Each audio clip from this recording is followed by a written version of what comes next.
ผู้น้อยก็หมู่ก็จังหนาวก็หมู่เนาะเป็นผู้น้อยก็หมู่แล้วยินแรงเท่ากันเบิดนี่แล้วอันก็จังเฒ่าก็หมู่หนาวก็หมู่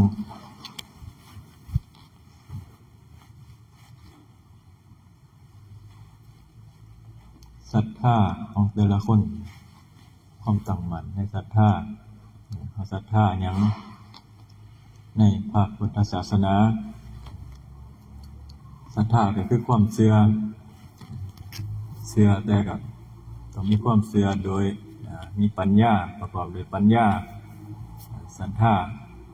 โดยที่เราเห็นตามความเป็นจริงศรัทธาตั้งมั่นบ่หวั่นไหวเพิ่นว่าก็คือศรัทธาในพระพุทธเจ้าพระตถาคตศรัทธาคือศรัทธาในคำสอนในแนวทางประพฤติปฏิบัติเพื่อว่าในการใช้ชีวิตของเฮาแนวทางก็คือมรรคมีองค์8แนวทางที่เพิ่นสอนให้เฮาเดินหรือว่าในทางศีลภาวนาในการรักษาจิตรักษาใจของเฮา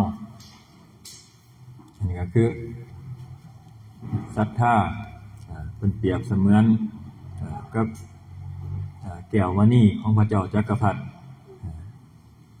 น้ำเปรียบเสมือนจิตในเป็นเปรียบว่าพระเจ้าพระนาคเษนเพิ่นสนทนากับพระเจ้ามิลินเป็นกษัตริย์ในสมัยนั้นก็ว่าเปรียบเสมือนว่าจิตนี่เหมือนน้ำศรัทธานี่เป็นเหมือนแก้วมณีเวลาเอาไปใส่น้ำที่มันขุ่นมันมั่วหรือว่ามันเปื้อนหรือว่ามีโคลนมีสารลายเป็นเปียกเวลาเอาแก้วมณีไปใส่มันเฮ็ดให้น้ำมันใสขึ้นเหมือนกันศรัทธาเฮาคือกันเปรียบเสมือนศรัทธาเวลาใดเฮามีจิตศรัทธาในพระพุทธศาสนา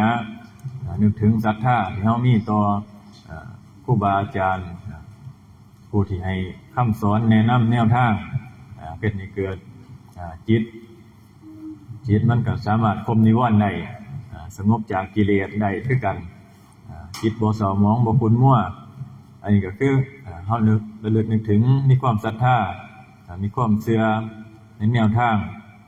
เชื่อตามความเป็นจริงบ่ไปพึ่งพาอาศัยสิ่งอื่นเชื่อว่าบ่มีไผมาซอยเฮาได้บ่มีไผโดนบันดาลให้เฮาได้บ่ได้ถือความมงคลว่ามื้อสันวันดีมงคลก็คือมื้อใดเฮ็ดดีก็ดีมื้อนั้นมื้อใดได้เฮ็ดบุญได้สร้างสมบุญก็คือมื้อนั้นล่ะเป็นมื้อมงคลเป็นมื้อดีมื้อใดได้กระทำบาปอกุศลก็คือมื้อนั้นเป็นมื้ออมงคลเป็นมื้อบ่ดีมื้อใดที่ไปทำลายคนอื่นไปเบียดเบียนคนอื่นอันนี้คือมื้อที่บ่ดีบ่จำเป็นว่าต้องเป็นมื้อนั้นมื้อนี้วันที่9เดือน9 9 นาฬิกาจังซี่บ่ได้เกี่ยวกันคือมื้อใดเฮาลงมือทำบุญกุศลมื้อนั้นล่ะเป็นมื้อดีมีการให้ทานรักษาศีลภาวนาเป็นต้นอันนี้ก็คือ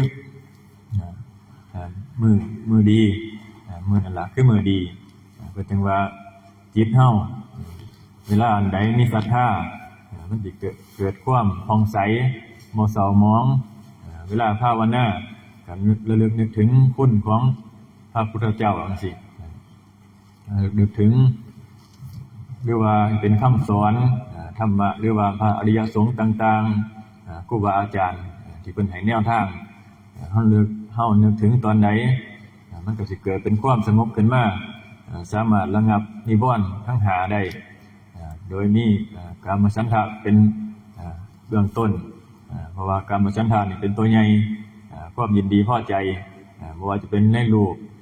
ในรสในกลิ่นในเสียงอันนี้ก็คือความพอใจในกามฉันทะส่วนมากมันสิเป็นกามฉันทะนี่ล่ะ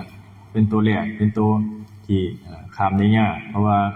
มันมีความพอใจอยู่ในหันบ่ว่าจะเป็น รูปรสกลิ่นเสียงในอดีตที่เราเคยได้ยินได้ฟังมาหรือว่าจะเป็นรูปที่ยินดีพอใจรูปใดมันงามก็นึกถึงอยากครอบครองอยากให้เป็นเหมือนเดิมบ่ให้มันเสื่อมสลายไปหรือว่าบ่ให้มันเปลี่ยนผันไปอันนี้ก็คือความพอใจหรือว่าความยึดในรูปที่เฮายึดไว้ในเสียงที่ไพเราะสนอหูอยากได้ยินอยากได้ฟังแต่สิ่งที่มันไพเราะสิ่งใดเว้าบ่ดีหรือว่าบ่ถูกเว้าผิดหูจังซี่ก็บ่อยากฟังอันนี้คือกันกินก็อยากได้กินตั้งแต่กินหอมกินเหม็นบ่อยากได้กินอันนี้ก็คือเฮาสิปรารถนาถึงแต่สิ่งที่พอใจในอดีตถ้าว่ารสจังซี่ก็คันว่ารสอาหารจังซี่ก็เลยนึกถึงตั้งแต่สิ่งที่เคยกินที่มันถูกใจพอใจอันนี้คือกันสัมผัสกายสัมผัสก็อยากสัมผัสตั้งแต่สิ่งที่มันนิ่มนวลสิ่งที่มันละเอียดจังซี่บ่อยากสิ่งเหมือนกับสัมผัสร้อนหนาวบ่พอใจในสิ่งที่หนาวในสิ่งที่ร้อนจังซี่ยามร้อนก็บ่พอใจยามหนาวก็บ่พอใจอันก็คือสิ่งที่เฮายึดไว้คือว่าหรือว่าอารมณ์ทางใจก็คิดเอาตั้งแต่อยากได้ตั้งแต่สิ่งที่มันพอใจสิ่งที่ได้สิ่งไหนมันขัดใจก็บ่มักผลักไสไล่ออกอันก็คือพวกกามคุณกามฉันทะอันนี้ก็เป็นเครื่องกั้นเป็นอันแรกในนิวรณ์5เป็นเครื่องกั้นความสงบหรือว่าเป็นเครื่องที่เฮ็ดให้จิตใจเฮาเศร้าหมองอันนี้ก็เพิ่นจังว่าถ้าจิตใจเฮาระงับนิวรณ์ทั้ง5ได้จิตนั่นก็สิผ่องใสบ่ระลึกถึงบ่มีอกุศลเข้ามาแทรกเพราะว่านิวรณ์5ก็มีพยาบาทก็คือปองร้ายกับคนอื่นอยากฆ่าอยากทำร้ายเพื่อสิได้สิ่งของนั้นต่างๆมาเป็นของตนหรือว่าความซึมความบ่พอใจความเศร้าซึมอันนี้ก็เป็นอีกอย่างหนึ่งคือกันในนิวรณ์หรือว่าจะเป็นความลังเลสงสัยอันนี้ก็ลังเลสงสัยว่าอันนี้จริงบ่อันนี้มันเป็นตามความเป็นจริงบ่หรือว่าลังเลในคำสอนหรือว่าในการประพฤติปฏิบัติว่ามันถูกมันผิดอันนี้ก็คือพวกที่มันเป็นเครื่องกั้นเครื่องกั้นบ่ให้จิตใจเฮาสงบก็จึงว่าถ้าให้ระลึกนึกถึงศรัทธาที่เฮามีต่อพระพุทธเจ้าเป็นเบื้องต้นอันนี้ก็สิสามารถเฮ็ดให้จิตใจเฮาเกิดความเลื่อมใสหรือว่าจิตใจเฮาผ่องใสขึ้นมาเหมือนกับสมัยหนึ่งเด็กน้อยผู้หญิงในเวลานั้นเป็นวันเพ็ญวันเพ็ญกับวันที่พระจันทร์เต็มดวงวันพระชาวบ้านนั่นก็พากันไปสักการะเจดีย์แต่ว่าเด็กน้อยนี่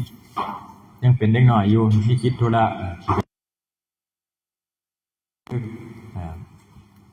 พ่อกับแม่นั่นก็เลยบ่ให้ไปมีแต่พ่อกับแม่นั่นไปคือว่าสิไปสักการะเจดีย์ในคืนนั้นพ่อแม่บ่ให้ไปลูกนั่นก็แนมไปเบิ่งเจดีย์ที่เต็มไปด้วยแสงเทียนที่เขาจุดในการสักการะบูชาในพระธาตุเจดีย์ก็ได้เกิดเริ่มนึกถึงพระพุทธเจ้าก็เลยเกิดปีติจนในลอยขึ้นไปก่อนไปหอดก่อนพ่อกับแม่ในฐานะพ่อกับแม่นั่นเดินไปคือว่าสิไปสักการะแต่ว่าลูกนั่นไปหอดก่อนแล้วไปฟังพระภิกษุเพิ่นสาธยายทำคำสอนเดี๋ยวไปฟังก่อนอันนี้ก็คือ เวลาใดจิตมันสงบจากนิวรณ์มันก็เกิดอาการปิติต่างๆขึ้นมาอันนี้ก็คือเป็นสิ่งที่เป็นกุศลเฮาระลึกนึกถึงที่มันสิ่งที่มันเป็นกุศลมันก็สิพาเฮาเกิดตั้งแต่จิตใจเฮาสิผ่องใสบ่เกิดความเศร้าหมองเพราะฉะนั้นแล้วให้เฮามีศรัทธาต่อพระพุทธเจ้าหรือว่าแนวทางคำสอนที่พ่อแม่ครูอาจารย์เพิ่นพาเฮ็ดมาหรือว่าให้เราระลึกนึกศีลทานศีลภาวนาให้เฮาระลึกนึกถึงมันจังสิเป็นเครื่องให้เฮามีเสบียงไปในภายภาคหน้าเพราะว่าศรัทธานี่หาได้ยากเพราะว่าเนี่ยเวลาเฮามาทำบุญกุศลนี่สิมีคนขัดคือกันเด้เหมือนกับการมานั่งประพฤติปฏิบัติจังซี่เขาก็สิว่าไปนั่งเฮ็ดหยังบ่ได้หยังจังซี่บ่มีไผซอยได้เวลาเจ็บปวดเจ็บไข้ได้ป่วยมาเวลาบ่มีเงินมาก็บ่มีไผเอามาให้จังซี่เวลานี่เขาสิว่าเขาสิหาแต่แนวมาขัดเฮาเพราะว่าเปรียบเสมือนว่าเป็นม่านเป็นกิเลสม่านหรือว่าเป็นเทพบุตรม่านก็ได้หรือว่าม่านทั้งหาต่างๆทีนี้เขามาเฮ็ดให้เฮานี่คอยเทออกไปเวลาเฮามาทำบุญมาให้ทานรักษาศีลภาวนาจังซี่ก็สิมีคนเว้าเอาไปให้เฮ็ดหยังคือบ่เอาไว้ให้กินคันว่าไปให้ทานคนเอาไปรักษาศีลจังซี่คันรักษาศีลแล้วมันสิได้กินบ่บ่ขามันสิได้กินบ่เวลามันเฮาสิไปทำความดีมันสิมักมีแนวมาขัดขวางคนอื่นมาม่านนี่แหละเพราะว่าถ้าเฮาบ่ตั้งมั่นเฮาก็สิเอียงไปนำสิ่งที่คนที่เว้าคนที่นินทาถ้าเฮาตั้งมั่นในศรัทธาตั้งมั่นแล้วจะบ่สนใจว่าไผสิว่าจังไดคนรอบข้างว่าจะเป็นพ่อเป็นแม่เป็นญาติพี่น้องบ่เห็นนำก็สร้างแต่ว่าเฮาเห็นด้วยใจของเฮาศรัทธาเฮาเชื่อมั่นในคำสอนเฮาก็ประพฤติปฏิบัติเอาเพราะว่าเฮาเห็นแล้วเฮาศึกษาได้ยินได้ฟังศึกษาแล้วก็นำมาปฏิบัติคนอื่นเขาบ่ได้ศึกษาเขาเพียงแค่อาจจะแค่ได้ฟังแล้วคิดพิจารณาเอาแต่บ่ได้ลงมือปฏิบัติมันก็เลยบ่เข้าถึงความจริงเพราะว่าความจริงแล้วคือต้องลงมือปฏิบัติธรรมพระพุทธเจ้าเพิ่นให้ปฏิบัติเอาถ้าบ่ปฏิบัติก็บ่ฮู้บ่เห็นถ้าอยากฮู้อยากเห็นก็ต้องมาปฏิบัติเอาเพราะฉะนั้นแล้วผู้ใดอยากฮู้อยากเห็นก็ต้องลงมือในการประพฤติปฏิบัติเพราะว่าจะเป็นการปฏิบัติต่างๆให้ทานจังซี่เฮาก็เห็นเองผลของทานเฮาก็ฮู้เฮาก็เห็นผลของการรักษาศีลก็เกิดขึ้นอยู่กับเฮาภาวนานี่ก็ยิ่งฮู้อยู่ในจิตในใจของเฮาเพราะว่าบ่มีไผมาฮู้นำสิ่งเหล่านี้เกิดอยู่กับใจของเฮาใจเป็นใหญ่ใจเป็นประธานเพิ่นว่าฉะนั้นแล้วสิ่งทั้งหลายถ้าเฮาตั้งมั่นในคำสอนแล้วจะบ่ลังเลสงสัยในคำบอกของคนอื่นจะเว้าจังได๋ก็สร้างเฮาจะบ่ไหลไปนำเฮาจะสวนกระแสขึ้นมาเพราะว่าโลกเขาสิไปจังได๋ก็สร้างตัวเฮาสิสวนขึ้นมาบ่ไหลไปตามน้ำทวนกระแสน้ำขึ้นมา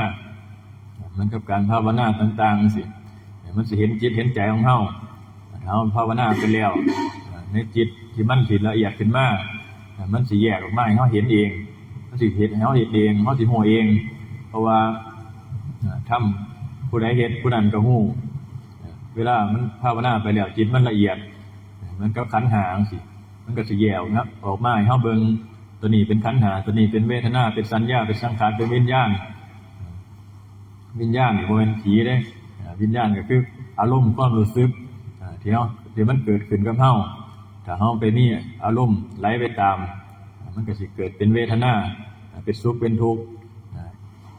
โดยอาศัยสัญญาพุทธขึ้นมาสัญญาเก่าๆของเฮาที่มันเกิดขึ้นมาถ้าเฮาไปปรุงแต่งก็คือสังขารนี่มี3สังขารมีกายสังขารวจีสังขารนะครับจิตตสังขารแต่ว่าเฮาสิหมายเอาจิตตสังขารก็คือจิตปรุงแต่งไปถ้าเฮาเกิดถ้าเฮาตายอยู่ ที่เฮาเกิดเฮาตายวนเวียนอยู่มาจนฮอดทุกมื้อนี้จิตตสังขารมันพาไปพอจิตตสังขารไปแล้วก็เกิดอารมณ์เกิดเป็นวิญญาณเลยเป็นสุขเป็นทุกข์เกิดขึ้นมาเป็นความพอใจบ่พอใจเกิดขึ้นมาในสิ่งที่เห็นกับสิ่งที่รับรู้เข้ามาต่างๆก็เลยเกิดเป็นสุขเป็นทุกข์เพราะฉะนั้นแล้วเวลาจิตมันละเอียดเฮาก็สิเห็นเป็นจังซี่แต่ว่าในการภาวนาเบื้องต้นก็ต้องอาศัยอยู่กับลมไปบ่ให้คิดเลยเพ่งอยู่กับลมอย่างเดียวพอเพ่งไปแล้ว